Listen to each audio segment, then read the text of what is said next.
What's up, everybody? It's Jesse Ziegler. And Quinn Cody. And this is the 2024 official Dakar Rally Daily pre-show. Pre-racing, the pre-race show. Pre-race show. As you can see, if you're watching this on YouTube, we got a map up of the new route for 2024. It looks terribly complicated and long and plenty of places out there to get hurt. Yeah. And lost. Lots of potential out there and lots to talk about. But first, I think we should skip away from 2024 and we should go back to the end of 2023's rally and proceed to go through the rest of the World Rally Raid Championship sort of drama that happened all year and try to get into where we are set up for this year's race.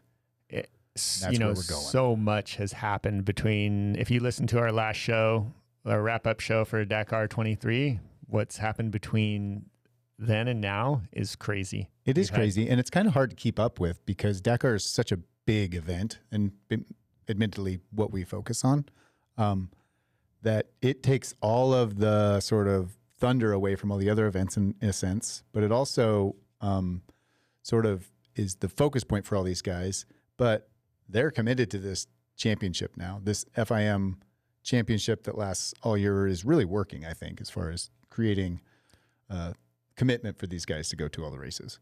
Yeah, I mean, it's keeping the guys, it's giving them a job to do throughout the whole year, right? They also it's not just Dakar, they have all these other rallies to do and to try to win the world championship. But I think like the theme of 2023 so far has been injuries. Yeah, more crashes. Maybe we're paying attention more, but really more top guys crashing and recovering from serious injuries has been the theme. I mean, I've never seen it this bad. This is a different year, and it's just like there's been a black cloud over most of these guys' heads, or a lot of these guys' heads for the whole year. And you know, I mean, really started in Dakar with some of the top guys going out early. Yeah, we had plenty of crashes in Dakar, but the racing is also extremely tight. So I think these guys are riding more on that edge than they already were before.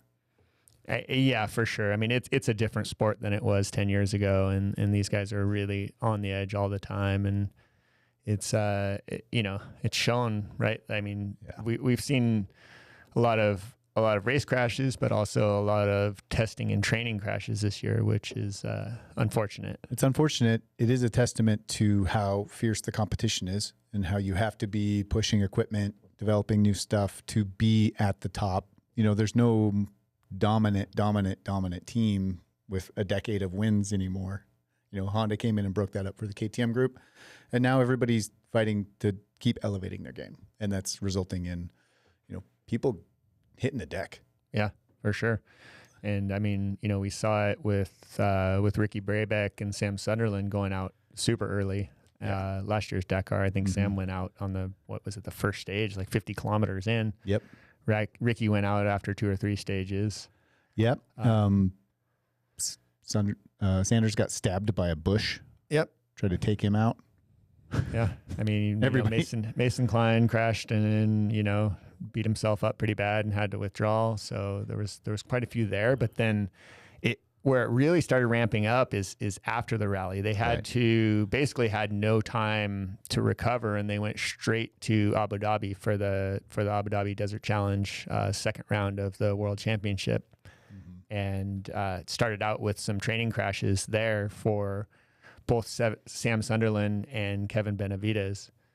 So Sam broke his ankle, fell into a hole in the dunes, broke his ankle. And he was in Abu Dhabi? Abu Dhabi, they're basically shaking the bikes down, doing a little training before the start of the rally. Shake the cobwebs of Dakar off and get out there and get ready to go again, and cracked his ankle. Yep. And then a day or so later, I can't remember which one happened first, but within the same time frame, Kevin Benavides broke his femur pretty badly. And, yeah. So, and we all know femur fracture is massively painful and also really takes a long time to heal. And, you know, Kevin somehow miraculously decided he was going to make it back for round 3 of the World Championship at Sonora. And I think he was back on the bike racing in less than 2 months, which is ridiculous for a femur fracture. Too soon. Yes, maybe way too soon. Too soon. And his results showed at Sonora. He really struggled, and he barely got through the rally. And that's just the first wave of these things that happened, right? Yeah. I mean, I'd love it if that was the only thing we had to talk about and all these guys were healthy from then on out, but it just wasn't the case. No, it just kept going. Sam Sunderland, after Abu Dhabi, April, we had the Sonora rally in Sonora, Mexico, which is, not far from here in California. Yep. And Sam had a big crash. He missed a danger. There was an unmarked danger. Big crash, ended up fracturing his kneecap and banging himself up pretty good. Ugh. So that was a shame. It was like 2 for 2 for Sam. Yep. Every round he went to, at that point, he was getting hurt either in him or right before him. So yeah, those are 3 races and basically 3 DNFs, 3 strikes there. Gosh, that's brutal.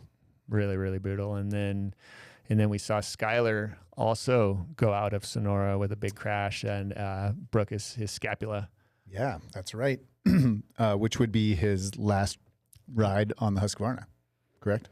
Yeah. Last race. That's right. And so we got a good interview with Skyler, and he kind of went over some of it in detail. But, shoulder injuries are tough, and they take a long time to heal. And he was fortunate enough to not have to have surgery on it, and so they didn't have to open it up and prolong it any. But still, that's a hard one. Yeah, jump ahead to the Skylar Howe's interview if it's live. When you're hearing this, it's a good one for sure about his new ride. Yeah. And that's some other things aside from injuries, is we had a lot of a lot of new bike drama. ride changes, team changes, all kinds of new bikes. But unfortunately, we're not done with injuries yet. No. Still. Yeah. So everybody gets through Sonora. Mm-hmm. After the 2 big crashes, everybody else is pretty clean. Then in June, Daniel Sanders is pre-running for Fink, which is the big Australian desert race. It's like their Baja 1000. Yeah. And he's down there pre-running, crashes, breaks his femur. And if you've the bikes they race at Fink are pretty specialized. They're like desert bikes, but they put super tall seats on them so that they can kind of stand up and sit down the whole time. Yeah. And I don't know if that also has something to do with hitting bumps and then the seat helps cushion them out, but it's a wide open race. It's like massive high speed. Yeah, I think it's sand whoops for like 200 kilometers, and they're going 80 mile an hour, just hanging off the back of the bike and smashing nothing but whoops. And it's massive get-offs, and poor Daniel had one.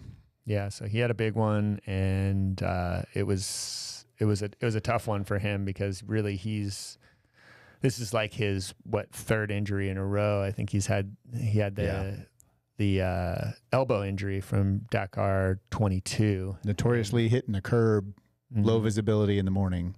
Yep. And really messed up his elbow. That one took a long time and never really healed super well. Even I think he went into Dakar this last year still hurting from it.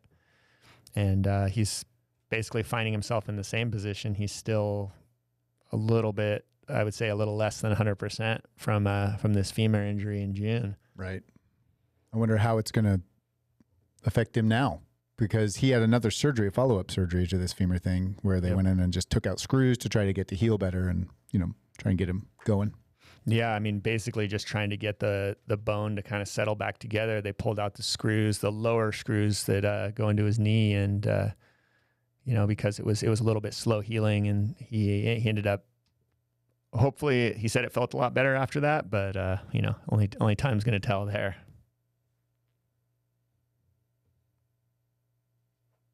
What do you got going on there? So is anybody healthy going into the race this year? Like, are we done with injuries, or are there still more? No, there's still more, and this list is long. It seems it just keeps going. Yeah, it's getting dangerous. Yes. It sounds like we're being morbid about these poor guys, and all they do is crash, but it's just the way it worked out this year.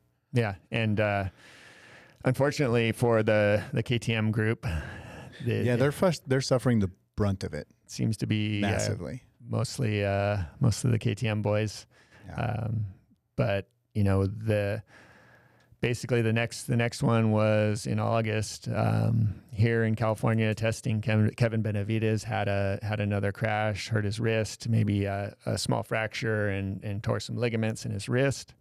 So it was put him out from Morocco, and was kind of a big challenge to get him ready again for Dakar. So that's 2 in a row for him.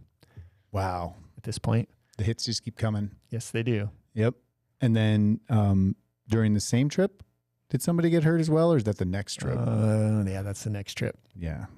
Not to bring it up that it's totally your fault, but I mean, I can only do so much. Partially your fault. Yeah.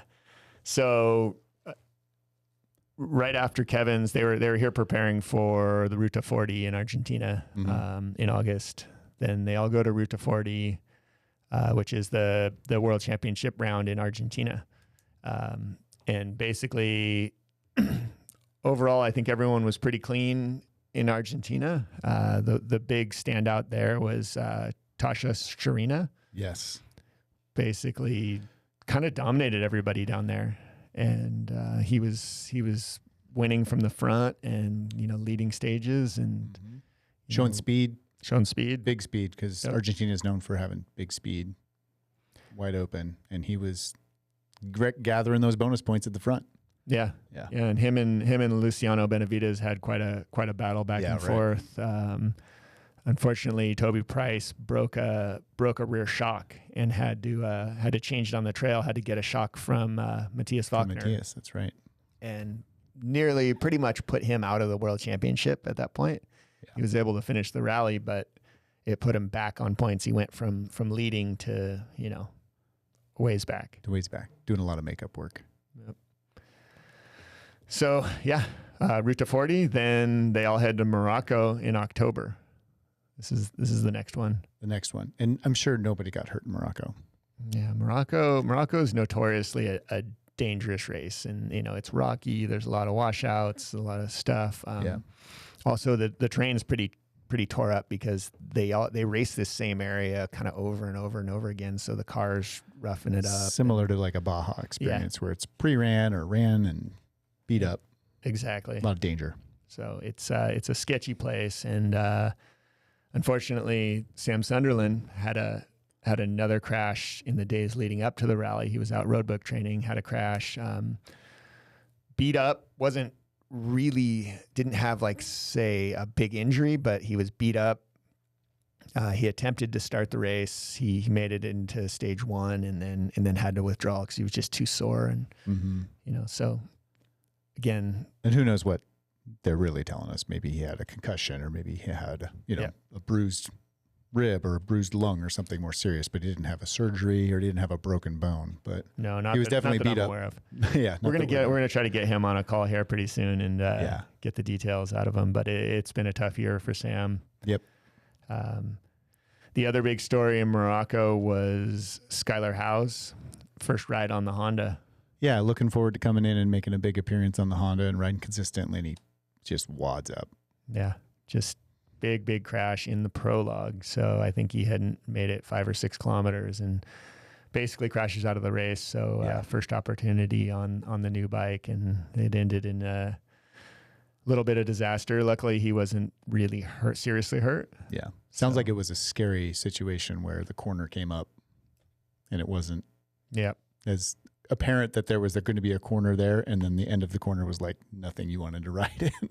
And it was a pretty nasty crash. But coming from his broken scapula and stuff in Sonora, pretty fortunate he walked away from that pretty healthy, relatively.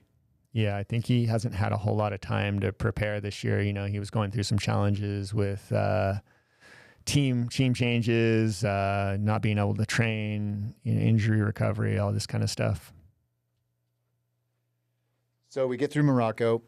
Nobody else is totally wadded up. But so rewind a little bit. Before they go to Argentina, they're here in the U.S. testing chassis, testing new bikes, testing road book training. Like, what are they doing here? And I know you're a component of that in your R&D role at KTM. The race team in the rally world, they utilize your resources and your terrain here to also get these guys some testing and stuff. What were they doing before that in August? I think was the last time. Yeah. So in August they were down in the low desert in California around Glamis. They like to test in, you know, the dunes down there, and then there's also some kind of very rocky terrain around there. And we have a kind of a little secret test facility down there, and it's about, if anyone's ever been out to Glamis in August, it's about 115 degrees out there and just brutally hot. So this is designed to be hard on bikes and people to like training. Yeah, it's training, it's testing. You know, they're also doing quite a bit of suspension test, you know, electronics, different things that they need to work on. And we have a lot of road books around that area too. So Jody Villadomes builds a bunch of road books so the guys can go out training. And generally the deal is the guys start riding at 6 a.m. Yeah, before it's too hot. They ride and finish up, and they're usually done by noon. And after that, it's... Don't go outside. No. Yeah, stay out of there. But yeah, so it's challenging terrain. It's meant to push the bikes and these guys to a limit, but it did cause a couple crashes. Yeah, you know, we have a test loop down there, and it's gnarly. I mean, there's a lot of washouts and a lot of holes and stuff, and it's kind of cross-grainy desert. And I think Kevin just hit one. I mean, he knew it. It was on the test loop. It wasn't like he didn't know it was coming, but he came out of it wrong, and the bike pitched him off. Gotcha. Cool. So I guess these guys come here training to just get beat down by Quinn and his crazy routes and Jordy's crazy routes they make. Yeah, I mean, they started coming a few years ago. It was actually kind of during the COVID time. It was pretty difficult for them to get to Morocco, and it was pretty shut down. And so they started coming over here. And I mean, really, this is kind of the ideal place for rally testing. The Mojave Desert we have everything, right? It's pretty epic, yeah. And Jordy Villadomes goes out, you know, a couple weeks before and builds a bunch of road books, and so the guys have plenty of stuff to train on. We have a lot of times I'll help them set up a test loop for suspension or durability or whatever. And so yeah, I've spent quite a bit of time with those guys this year, doing durability testing, suspension, you know, a few different things for them. Few different secrets. Yep. What are the secrets on the bike you can tell us? I don't know. You're so good at keeping secrets. Old. It's old. It's all old. It's all old news now. I don't believe you. So we go to Morocco. First race for Skylar. We talked about that. It crashes, unfortunately. Morocco was the final round of the championship. Luciano and Toby were really battling still, even though Toby was behind the 8 ball from Argentina. Yeah, I mean, it was a battle between those two really at this race, and Toby had no choice. His back was against the wall. He had to win. Yeah. And Luciano had to basically hang on. He had to finish second. Yeah. And Luciano was dealing with a tendon problem in his hand. So one of the, I guess, I don't know, canals or whatever that your tendon runs through was inflamed in his hand, and so it caused his finger to swell up like the size of a hot dog, and it was just this big red swollen thing. So like he couldn't hang on, really, barely. One finger hanging off. He was having a real hard time, and he told me he didn't think he was going to be able to finish the race, and oh jeez, somehow just held on to the last day and ended up winning the championship. Had to hold on to be a world champion. Yep, that was it. That's brutal. So, and he had a great Dakar. He had multiple stage wins, really broke through this Dakar as a stage winner and won the championship. That's brutal that he had to hang on. So then he goes and gets surgery on that after Morocco, I assume. Or after Morocco. Yeah. So I think, not too long before they were here in December for a test, and not too long before that, he had went in and they actually kind of relieved the tendon and did some stuff to. I think they couldn't do surgery for a long time because it was so inflamed. Wow! So they had to let it kind of cool down, and then he still had stitches in his hand when he was here testing in December. So that's brutal. Yeah. No time off. You think you get a rest after Dakar, but it's just been like the hits keep coming every race for these guys. Yep. And they're not done yet. Yeah. This was just in, would you say, October? Yeah, so Morocco was in October, and then they came to California again first week of December for testing. This is all KTM team. Honda was here also doing some testing and road book training with Ricky and Skyler in December. So they were actually kind of almost bumping into each other out in the desert, really in a few areas. That's cool. Crisscrossing, yeah. Just seeing everybody in the desert just vibing, like, what's up? Yeah. What are you doing over here? Especially Skyler, because he's like, hey guys, what's up? Remember when I was on your Husqvarna? They're like, get out of here, Honda rider. We don't want to talk to you in our turf. It's like West Side Story. There's a little, Johnny was a little bit territorial about the Southern California desert, and when the KTM guys came and started testing here, he was a little tested your friendship. Yeah, he was a little disturbed, So, but we've kind of moved past it. Fair game now. Yeah, we just make sure everybody knows where they're going to be, when they're going to be there. So stepping on toes safe. or running over each other's tracks and that kind of stuff, and safety, because you guys are not going slow when you're testing out here. Yeah, last thing you want is have his two rally guys coming head on at each other. So. Oh gosh, could you imagine the drama I would drum up about that at a podcast? That'd be like just too much ammunition for me. Yeah. I already assume you're working for Honda with how many people you've hurt on the KTM team. I know, right? Well, ex-Honda guy. Is it too soon to talk about how many people you've hurt? Too soon? These guys, they're hurting themselves. This is, I don't know what to say. I mean, it's true. But they're I've just putting the edge. They're on the edge. Yes, they are on the edge. And it's different than it used to be. Really, when you think about it, the whole team is, we're basically almost 3 weeks before the start of the rally, and the entire team. I mean, there was like 35 people here from Europe testing with the team and all the riders in California. That never happened before. That never happened. Like the guys that were based in Europe, they wouldn't even ride in December. They'd be like, no, I'm saving myself for Dakar. Yeah, I don't want to wear myself down because I have to ride for 2 weeks. Now they're here training nonstop up until, the day before they leave, basically. Jeez. So what else happened when they were here in December? I know Luciano gets here with stitches in his hand, but still completes the test. Yeah. I assume pretty successfully. So, I mean, another tough one. I think anybody who's been following social media at all and knows of Matthias Wagner, they know that he had a bad crash the very first day of testing and basically flew off a blind drop into a kind of a river bottom. Really scary spot. Yeah, really just destroyed his ankle. Yeah. So they had to fly him out, take him to Palm Springs Hospital, and all they could really do is put it into traction. So they put an external fixator, stabilized his ankle until he could get to surgery back in Europe. Yeah, it was kind of too broken to just do surgery right away. So they had to come up with a game plan for him, and ended up flying him back to Europe. Had a surgery there. They kept him in intensive care there, and I think he's had a couple surgeries on that ankle, and still, not out of the woods yet. He's got a long road to recovery on that one. Yeah, it's a bad spot to break, and it's a terrible, terrible injury. Yep, for sure.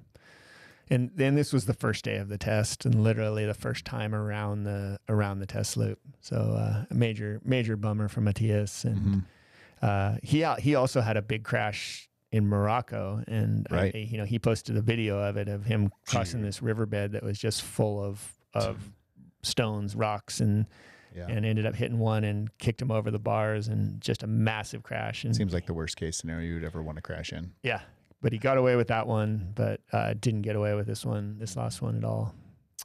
So we lose him. He's out of the race for sure. KTM takes one hit, but also during that race, and Kevin's just now started posting about this, I think, is he had a bit of a crash during this test as well. Yeah, actually not even a crash really, but he was out the same day Matthias crashed. Kevin, we weren't going to really say anything about this because he hadn't publicly acknowledged it, but now he's posted a video about it. So I guess clearly his business. I guess we're okay to talk. We're okay to talk about it, but Kevin, he stabbed his foot and ended up fracturing his fibula. Very first day of the test, just basically doing a little shakedown on the bike right outside of the pit area. And he flew directly to Barcelona. Said, I'm out of here. Yeah, got it plated. I don't know if he went to, Marquez doctor or one of the MotoGP guys in Barcelona. Right. Yeah, probably got the thing plated, and he's been doing rehab. And that was basically 4 weeks before the start of the rally. And he's planning on lining up. He's been posting Rocky Balboa quotes, and he doesn't have a choice. He's got to. He's doing it. But what a tough year for that guy. You think about that. Yes. He wins the Dakar, right? Riding high. Highest he's ever been. Just living his dream. As high as it gets, yeah. High as it gets. He's waited his whole life to win this race. Breaks his femur a month later.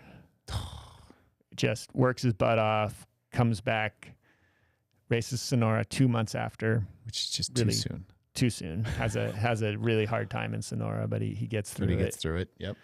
Then preparing for Argentina rally, his home rally, crashes, hurts his wrist.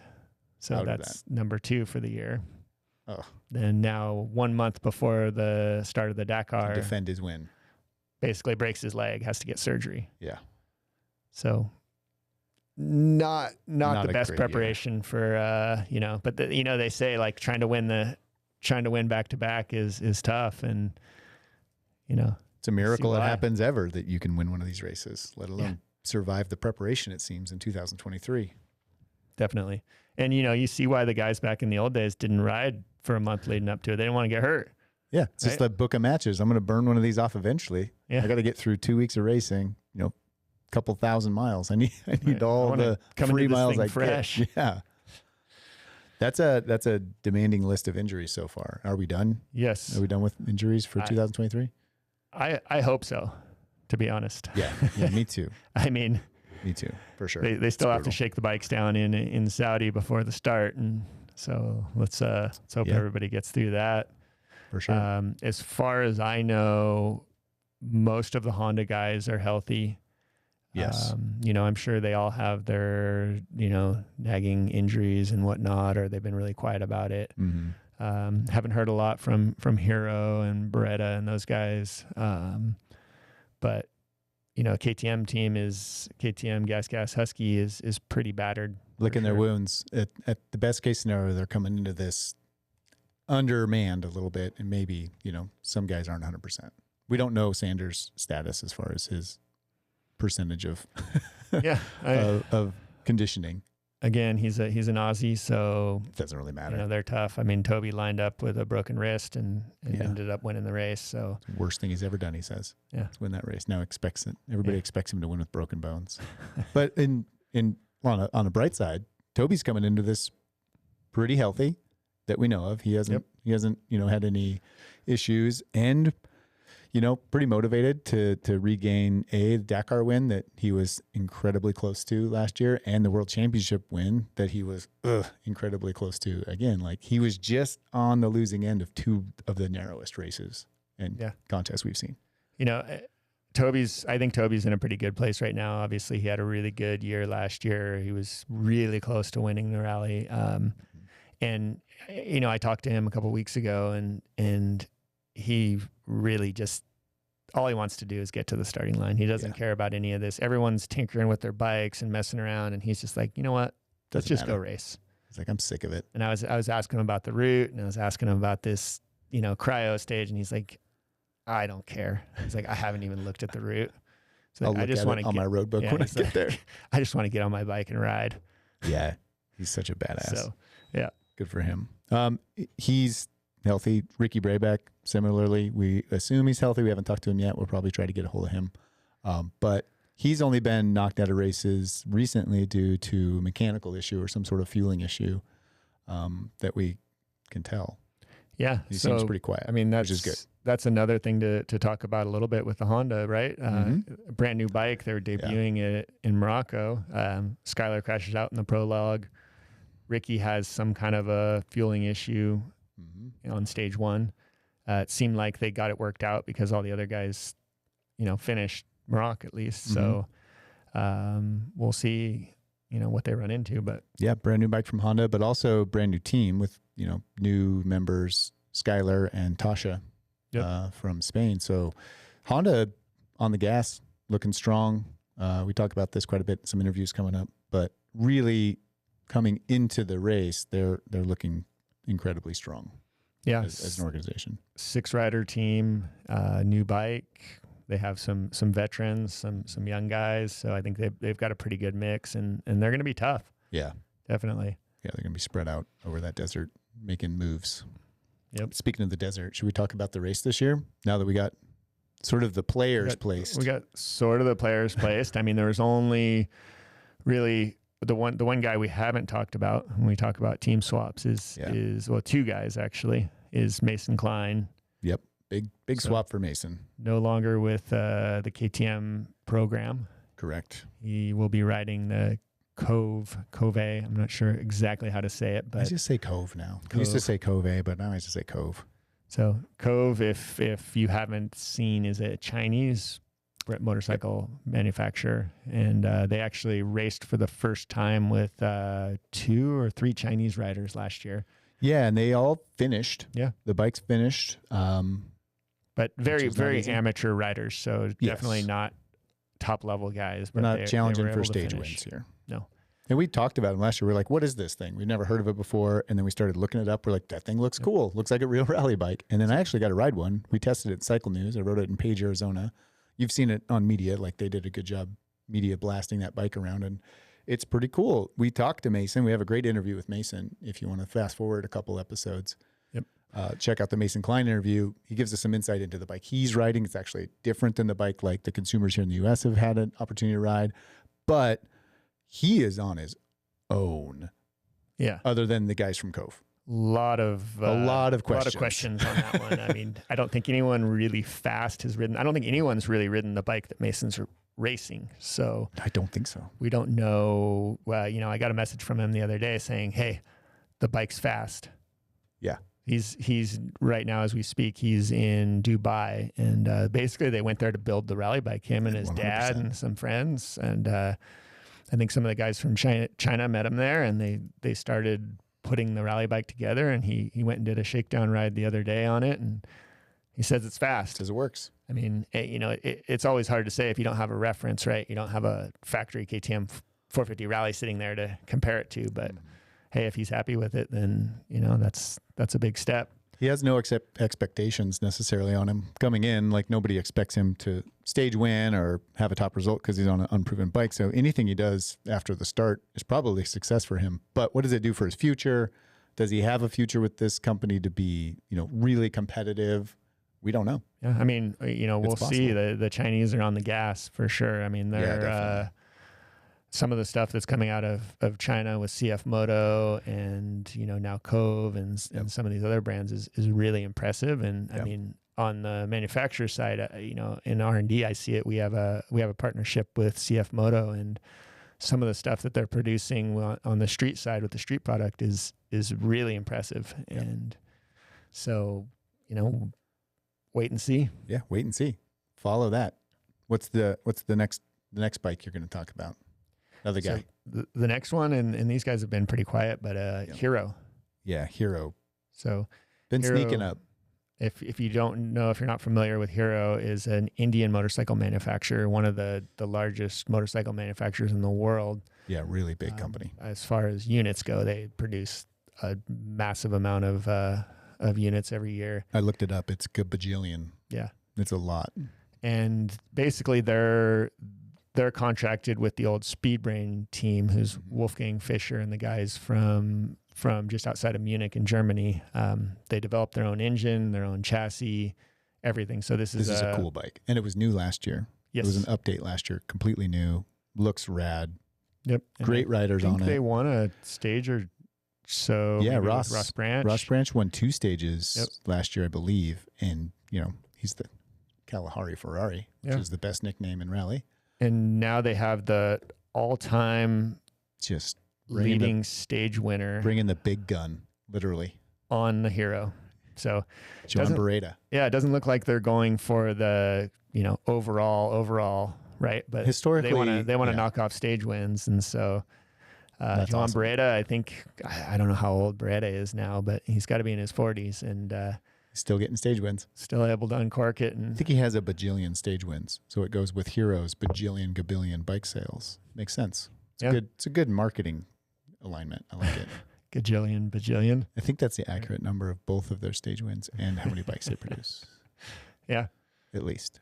I think it's a good pairing. Beretta Yeah. can win stages. I think the bike is certainly competitive and fast, and the team is certainly professional and knows what they're doing. They have tons of experience. And yeah, Beretta, he's got a long history with this team, with this kind of speed brain group, right? He started, I think his first Dakar was in 2012, and that was on the old BMW speed brain bike. Got it. So he started with those guys. You know, they kind of rescued him from his Spanish motocross career, which is saved him from the motocross career. Yeah, he really kind of had a tough time there, and no one would hire him, and the Speed Brain guys took a chance and they brought him in 2012, and you know, he's been spectacular ever since. Yep, it's been a show for sure. Yeah, very cool.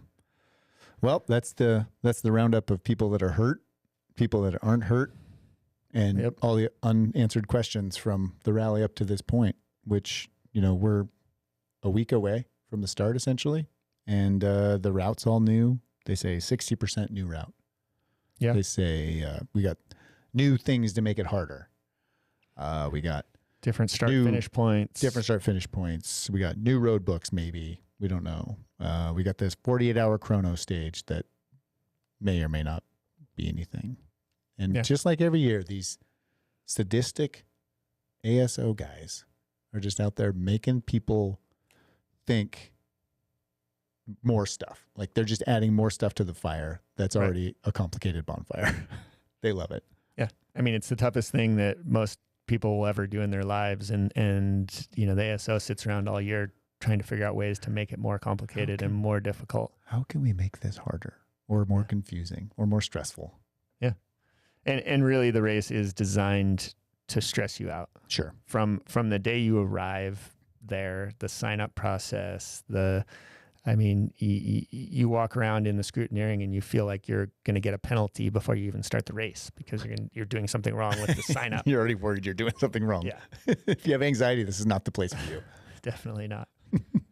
Well, here's the route. If you're watching on YouTube, you can see the map of the route. A lot of loop-de-loops, and then a big jaunt across Saudi Arabia into the empty quarter, which is the largest continuous sand dune region on the planet, as far as I understand. One of the largest ergs, I believe it's called. The erg. Erg is a sand sea. Yeah, bringing out our multilingualness out here.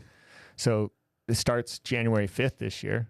Yeah, which is late. And you just told me that the reason it's starting late is because all the team managers got together and wrote ASO a letter and said, listen, we know you're sadistic people, but we would like to be at home, at least for like part of Christmas and New Year's.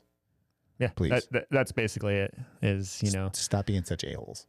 And it's kind of what we talked about. The level of the game is elevated so much, and these guys are here testing in California 2 weeks before with the entire team, and then they go home for 10 days. 10 days, and you know, have Christmas with their family and leave again. Yeah. So getting a late start isn't terrible. Yep. And I think the World Championship contributed to it. It was quite a bit more effort for all the teams, so they had to kind of factor that in. And so the ASO went ahead and put the start date as January 5th this year. Might make sense. So we're looking at the route now. Let's check it out. Anything stand out to you?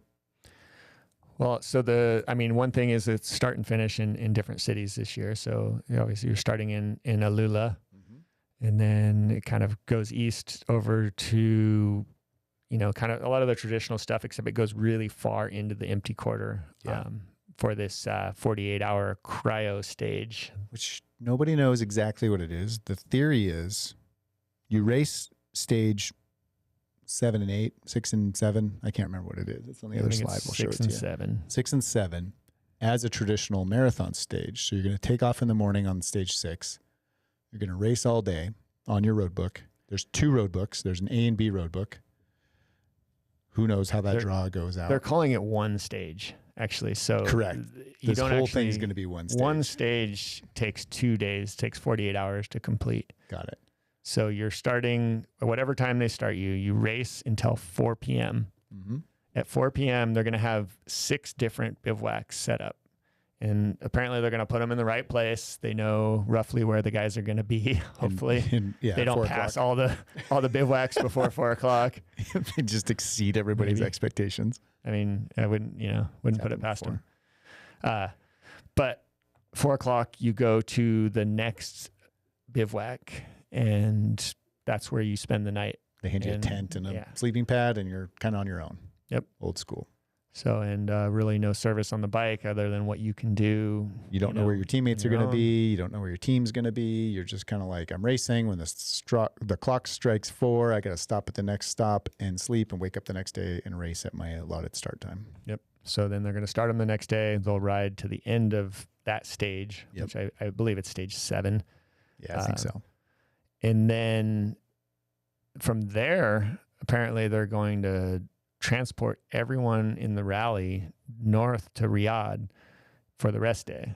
Yeah, it's like a little... Which apparently they're going to put them on an airplane and fly them there, and then transport all the motorcycles. The back of a camel. Sure exactly how, but they're gonna move the whole race. Yeah. And I have some questions, some major questions, like how the timing's going to work, right? If you stop everyone at 4:00, then they technically have the same time. It's just how much distance you cover. Yeah.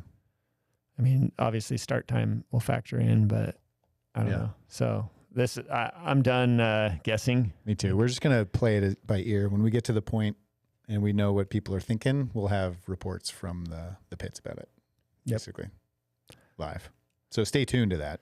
It's going to be exciting, and it's also going to be unpredictable and maybe decisive, or maybe it'll be a non-issue. I mean, it could throw a little bit of a twist to things. I mean, maybe one guy finishes just past a bivouac, and then he gets another, 5-10 kilometer advantage the next day. Mm-hmm. One guy has to stop just short of one, and could make a difference. He gets penalized. Who knows? Yeah. Yeah. And we're not the only ones that are kind of like throwing our hands up in the air. We talked to a few people, and they're like, yeah, we'll figure it out when we get there. Everyone I've talked to has no idea.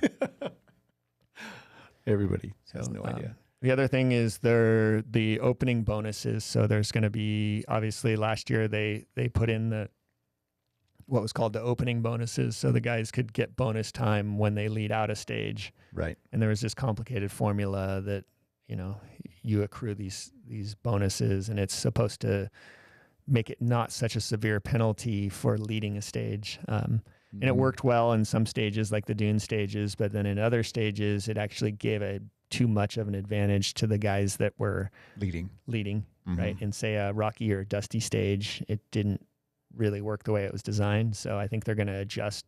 They're going to make some adjustments to that. Still to be determined as to how that's going to work, but not clear yet. Yeah.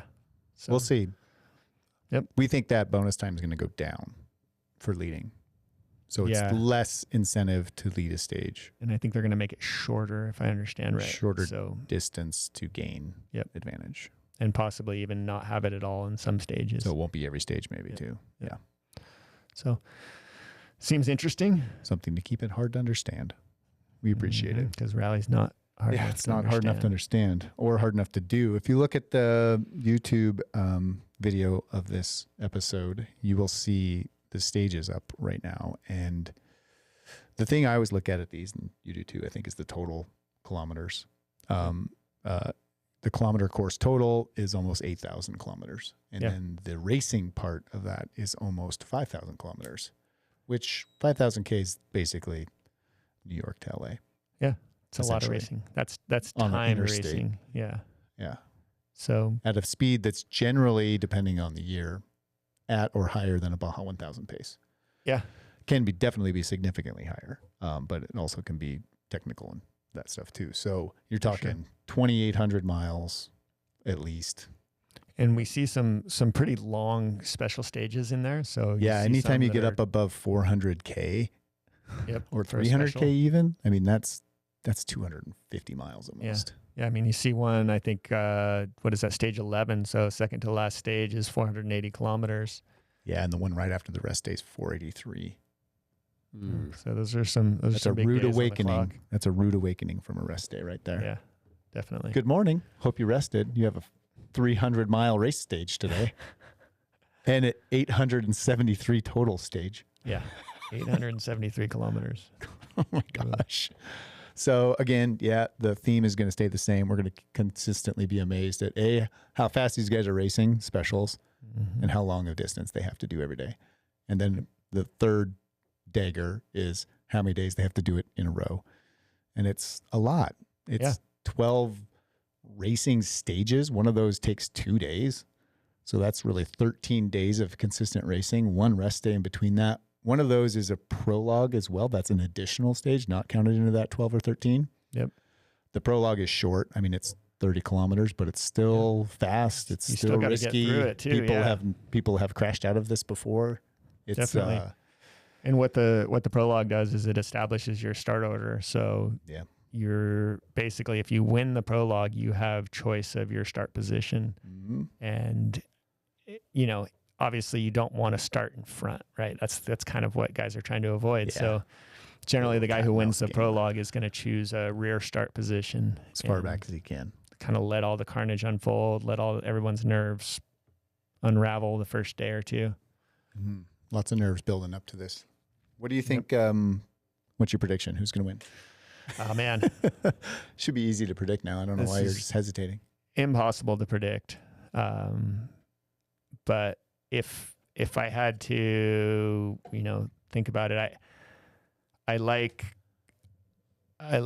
Ricky Brabeck and I like Toby Price right now. I think Ricky's been pretty quiet over the last little bit, and you know he's not been overly active on social media. Just kind of, I think he's just doing the work. He's healthy, he's fit. And he's a veteran. Both these guys are veterans, right? Yeah. They're both former winners. So if I had to put money on somebody, I would have to say one of those two guys would be my pick. What I like about Ricky is all year through all the world championship stuff, he's repeated. You can see it in his quotes for his press releases or his social media that I only really, really care about Dakar.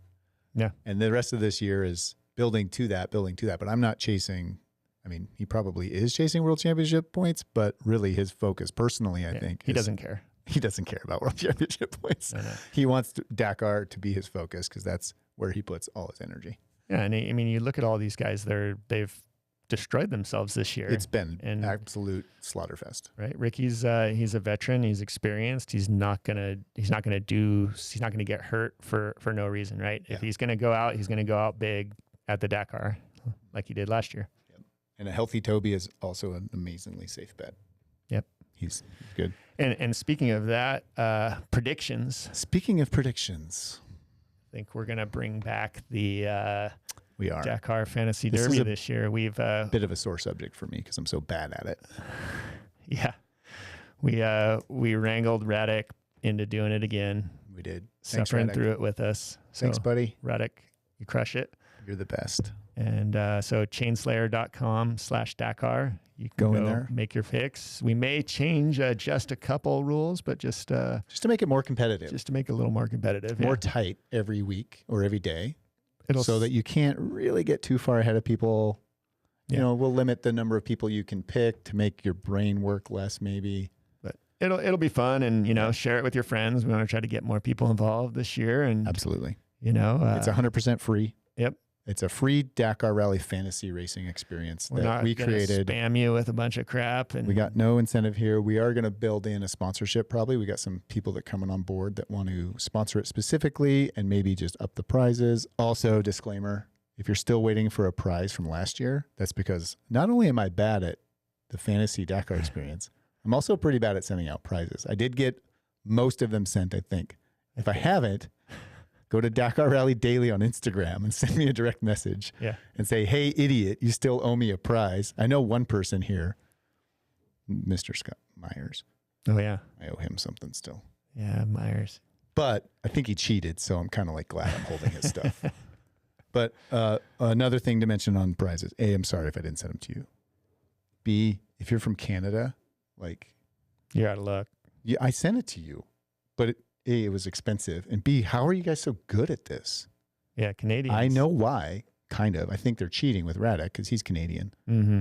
And he developed it. One of them was Radek's neighbor, which is very suspicious. Yeah. Or sus, as the kids say. Full sus, Canadian sus action going on. So I'm not going to put up with any Canadian bullcrap this year. Yep. I want to see Americans win. Yeah, maybe some Europeans in there too. Oh, I do want to see some Europeans in there. We had a lot of people play from all over the world. I sent a prize to somebody in Jersey, which is an island out in the middle of an ocean. Yep. But yeah, chainslayer.com/Dakar. Log in, set up a profile, start playing with picks. If you have any questions, we'll keep. It's live now, I believe. It's up. So yeah, you can go there now. You can go pick your prologue winner, and you can move it. You can change it right up until, I don't know, 8 hours before the start or something. Yeah, we'll make that announcement before. I don't know the rules exactly, but who's going to win prologue? I already know for sure. Yeah, who do you got? Tasha. Ooh, that's probably a pretty safe bet. Yeah. New HRC guy. They want to spread out that field. They want all the Honda guys racing together. They want him to go win the prologue, maybe even lead as much as he can every day. I think that's going to be his goal. Just be like the rabbit. Just get out there and haul ass. Young kid, go as fast as you can. Okay. And he's won races doing this. I don't see anyone being faster than Toby Price and Daniel Sanders, though, in a whatever it is, 20-kilometer sprint. It's true. Like, it's very true. Might be too short for Tasha, them. he can get out there and collect opening bonuses and go really fast for the long haul. But man, two of the fastest dudes in the world at sprinting, right? They've both won 6 days over. Or Sanders won 6 days overall. Toby's finished second. Like, they're so fast. They're fast. Yeah. So I think Sanders it's going to be one of those two. Sanders is going to be relatively healthy coming in, we think, for recent. For 20 kilometers at least. Yeah, he can hang it out for sure. Shout out to Sanders and Benavides. I don't know if you guys can see on YouTube. We have a jacket from each of them here in the studio now. The boys. One of them signed. Sanders is signed, and no, I'm not giving that away. That is not a prize for Dakar Rally Daily Derby.